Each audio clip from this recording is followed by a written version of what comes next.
Let's say you own a lead gen agency. If you're generating leads, part of the problem is that your clients just won't call the leads or they don't have the time. And as a result, they say, oh, well, you're generating bad quality leads. These leads don't close, yada, yada, yada. It's blaming you, right? When in reality, the scenario is that they're not calling the leads. What's up, guys? This is Nick with Consulting Profits. And today we're going to be talking about how to make $20,000 per month as a marketing consultant. And do me a favor, if you like this type of content and it's been super beneficial for you so far, please like, comment, and subscribe, just because it helps me to understand what type of content you guys are enjoying. And also, my goal is to share this with as many people as possible because I want to make the content on this channel as good as all the other courses that are actually paid for. All right. So with that being said, let's get right into it. My goal is to show you today how to simply make $20,000 per month as a marketing consultant using a very simple framework. So there's generally 4 pillars when it comes to making an offer work. There's the traffic, there's the sales, there's closing the actual sales, and then ascending them into another offer. All right. The problem with most agencies right now is that they're kind of stuck in just these 3 pillars. They don't really know how to ascend. But even if you're not even getting to this part, you're stuck in the offer creation part. All right. And specifically the offer positioning. So when it comes to getting to $20,000 a month, I mean, it's not hard if your offer is positioned in the right way. So the problem with agencies is you're kind of on a flywheel where if you're closing, let's say $1,500, $2,000 per month retainers, well, that sounds great in theory, but generally you're not solving a lot of what they need. You're solving one piece of the puzzle. And what ends up happening is you churn a lot of clients. So in order for you to get to $20,000 a month, you need 10 clients. But if you're losing a client every month, well, you're kind of stuck on this path where basically you're not retaining the clients long enough to even hit $20,000 a month. And you're basically constantly looking to find a new client. Whereas if you're able to ascend someone into a back end while actually being able to charge, let's say even $5,000 on a front end offer, that's when you start to hit larger numbers. So really it's getting your offer dialed in. But more than anything as well, it's understanding how to position the offer. So we'll get back to this in a second. But basically what I want you to do right now is to take 5 minutes and think about failure scenarios that you can help your client with. All right. So for example, let's say you own a lead gen agency. If you're generating leads, part of the problem is that your clients just won't call the leads or they don't have the time. And as a result, they say, oh, well, you're generating bad quality leads. These leads don't close, yada, yada, yada. It's blaming you, right? When in reality, the scenario is that they're not calling the leads. So what is a solution that you can implement to actually solve that problem? For example, this could be creating an AI appointment setter or hiring a setter, placing a setter in their business, or giving them the SOPs on so that way they can train up, or you can train up one of their employees to actually be able to do that. So if you can take 5 minutes right now and list out all these scenarios, that's when you want to create your solutions around it. And then once you offer that on the front end, what you're going to do is actually utilize that to upsell into a back end or MRR type of offer. Because normally when you solve all these failure scenarios, you get them a result. Typically there's going to be more issues that happen, right? That's business. When you're talking about a business, what typically happens is every time you solve a problem, there's another problem that arises from after you solve the problem, if that makes sense. So there's always more problems to be solved, and you want to keep doing this. The one thing I also like to make clear is that you only have to build out your consulting offer once, because this can be leveraged so many times. So for example, I have a client who works in the roofing niche, and basically what she does is she hired 2 appointment setters in-house that calls all the leads and messages all the leads for her clients, because she noticed that none of her well, a lot of her clients just simply weren't calling the leads, and also calling the leads quick, right? Like, it doesn't matter if you, like, it's one thing not to call the leads, and it's another thing to like call the leads 7 days later. At that point, like, you pretty much didn't call the lead. So she has these 2 appointment setters that are literally just there on call, ready to go anytime a lead comes in for, any of her 20 clients, right? The appointment setter is just setting. So it's basically done for you appointment setting. The cool thing is she only had to build that out once, and now she leverages it across 20 different clients. So that is also the power of building a consulting offer, because it can be leveraged across so many different clients with only building it one time.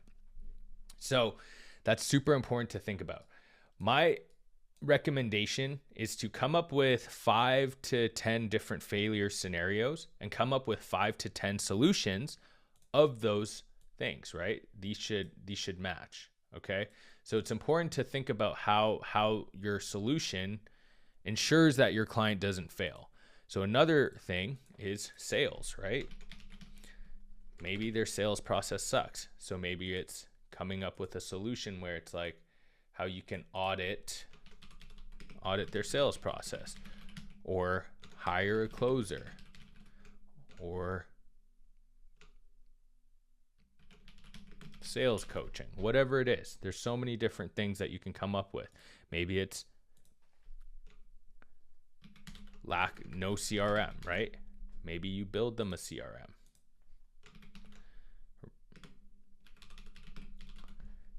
And once, like, even all these things can be leveraged over and over and over again. Let's say you spend, and some of these things you're not gonna have the answer to right away. Like, for example, in like a roofing sales process, if you never sold a roof, you might not know how to consult it. But what you can do is you can spend a few hours, 10 hours a week, talking to your clients, suggesting different things, and then building out things that you learn from consulting them. Okay. As a consultant, what you're doing is basically coming up with solutions, getting your clients to test it out. If it works, fantastic. If it doesn't, try out another thing. And eventually you're going to get to this point where you figure out, oh, wow, I just came up with this amazing solution. Okay. Now, same thing with a CRM build out, for example. With a CRM build out, you just have to build it out once. And then once it's built out, you can basically create templates of that over and over and over again and leverage it to all your clients. So the point is that if you do this, you should be able to sell a front-end offer from anywhere from $5,000 to $10,000. Okay.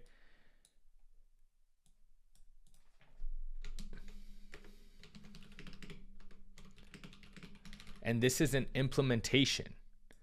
So I always call it an implementation, because when they pay you $10,000, your goal is to implement all these things. So that way, when you implement it, they see significant results, right? If they see significant results, then what you can do is you can move them to a higher ticket offer, right? Or an MRR offer. So this could be a $3,000 per month consulting offer where they just keep you on a retainer. Maybe it's equity. Maybe it's 10% of revenue, right? For the next 6 months to consult them. Things like that. So the point is that what you want to do is you want to have an offer where it leads them, where you get them such great results, but they pay you up front for a full-blown solution. And then what you can do is charge on the back end. And when you're getting 5,000 to 10,000, let's say you're just charging $5,000 for an implementation, right? You only need 4 clients a month to hit $20,000. But then once you start to have the back end rolling, let's say you have 10 clients at $3,000 a month over the next year that you build up. Hey, you just get 1 client a month and you ascend them. You lose a couple in the process, but you're still having $30,000 a month of monthly recurring revenue come in, and then you're still selling 3 to 4 of these up front, and then all of a sudden you're at $50,000 a month. So that's how you want to think about positioning your offer. All right. So if you can do that, everything else kind of falls into place, right? So your offer is going to be a full-blown implementation. Your offer positioning is helping them actually get the result. How are you positioning the offer? So if you just say, oh, I get roofers leads, well, they don't care about that. But if you say, hey, I will help you generate 5 to 10 new roof replacements every single month, and I'll take care of all the heavy lifting, and I have all these things that we're going to implement into your business, and I guarantee that you're going to be able to do so, then they're going to think about it like, well, if I pay you $5,000 to implement that, I mean, I only need one roof to get that back, right? Because there is no scenario where they fail because you've come up with all the solutions. That's how the offer positioning is. And when your offer is good, your close rate is good. You might have to work on your sales process a little bit, but most of the time, if your offer is dialed in, your sales process doesn't really matter, right? And then you can ascend them into a back end or MRR offer. So that's what I would do if I was starting over again to make $20,000 per month as a marketing consultant. Hopefully that makes sense. Let me know if you guys have any questions on that. And if you do have any more questions on offer building and things like that, go check out some of my other videos on building an offer, how to create a leverage consulting offer. I have a bunch of long form videos that you guys can check out on how I do so. But yeah, just wanted to give you a general overview on what it actually looks like to actually hit $20,000 a month. And it's a very, very simple process. All you got to do is kind of follow these 4 pillars. So let me know if you have any questions. Hopefully that was enjoyable, and I will see you guys in the next one. Please like, comment, subscribe if you did enjoy this type of content, and I'll see you guys soon.